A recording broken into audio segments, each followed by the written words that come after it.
I'd like to tell you a story called The Baker's Dozen. Long ago, in colonial New York, there lived a famous baker named Van Amsterdam. His baked goods were the finest in the region, but it was his honesty that drew people to his shop from far and wide. The days before Christmas were always his busiest. People flocked to his shop to buy his fine St. Nicholas cookies.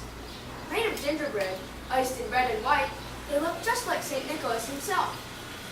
On Christmas morning, just as Van Amsterdam was ready for business, the door of his shop flew open and walked an old woman in long black shawl. "I have come for a dozen of your St. Nicholas cookies," she said. Taking a tray, Van Amsterdam counted out 12 cookies. He started to wrap them, but the woman reached out and stopped him. "I asked for a dozen. You have given me only 12. "Madam, everyone knows that a dozen is 12.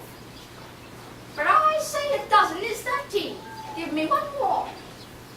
"Madam, my customers get exactly what they pay for. Not more and not less." "Then you may keep the cookies." She turned to go, stopped at the door. "Van Amsterdam, however honest you may be, your heart is small and your fist is tight. Fall again, mount again. Learn how to count again." Then, poof, she was gone. From that day on, everything went wrong in Van Amsterdam's bakery. His bread tasted like sand and smelled like old socks. His pies and cakes were green with purple polka dots. Worst of all, his cookies exploded in the oven. Before long, most of his customers were going to other bakers. "That old woman has bewitched me. Is this how my honesty is rewarded?" the baker said to himself. A year passed. Van Amsterdam's last few customers slipped away. Poor and hungry on Christmas Eve, the baker went to bed. He lay there thinking as a cold draft blew in through his broken windows. "I always give my customers exactly what they pay for, not more and not less. But, by Jove, why not give more?" The next morning, on Christmas Day, the baker rose early. He made a fresh batch of St. Nicholas cookies, and they were as fine as any he had made. Just as Van Amsterdam had finished, the door of his shop flew open. In walked the old woman in the long black shawl. "I have come for a dozen of your St. Nicholas cookies," she said. In great excitement, Van Amsterdam counted out 12 cookies and one more. "In this shop, from now on, a dozen is 13, he announced. "You have learned to count well. You shall surely be rewarded."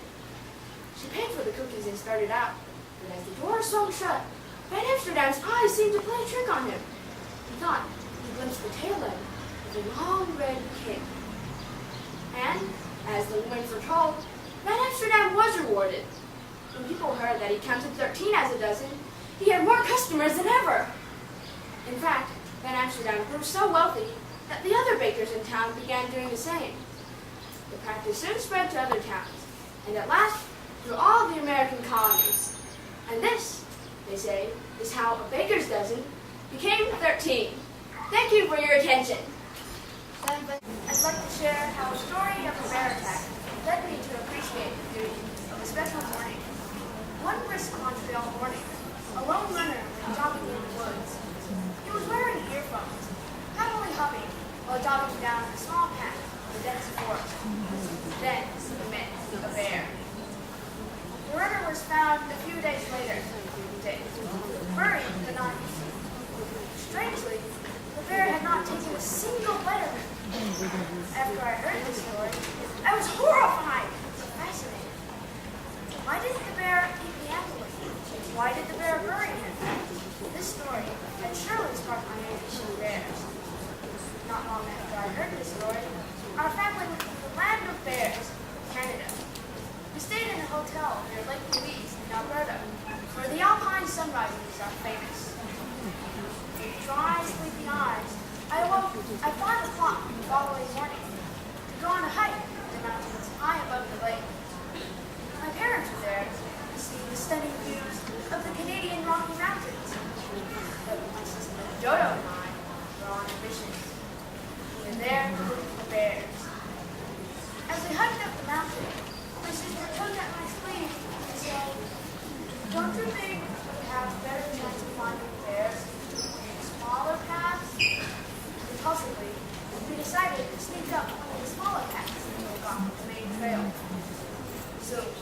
found what we were looking for.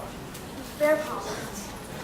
My little sister looked at me with worried eyes and begged, maybe we should turn back now, don't you think? But we already found some footprints. Let's see what else we can find, I insisted. Further down the path, I suddenly noticed the sour stench filling the air. Ew! Dog poo! My sister exclaimed. I took a step back. Well, that is not dog poo. Those are bear droppings. Low rumbling sounds emanated from the greenery that surrounded us. A large, brown, fuzzy face appeared in the distance. It was the bear! It lifted itself, looking slowly, sniffing the air. Okay, here's the plan, he said, in a deadpan tone of voice. You pet it, and I'll run! I took off, running as fast as I could. Dodo stood frozen like a statue for a moment. Then she ran after me, screaming. We soon joined our parents. Shaken from our encounter with the bear, we were soon calmed by the beauty that surrounded us. The danger of our encounter seemed magnified in the middle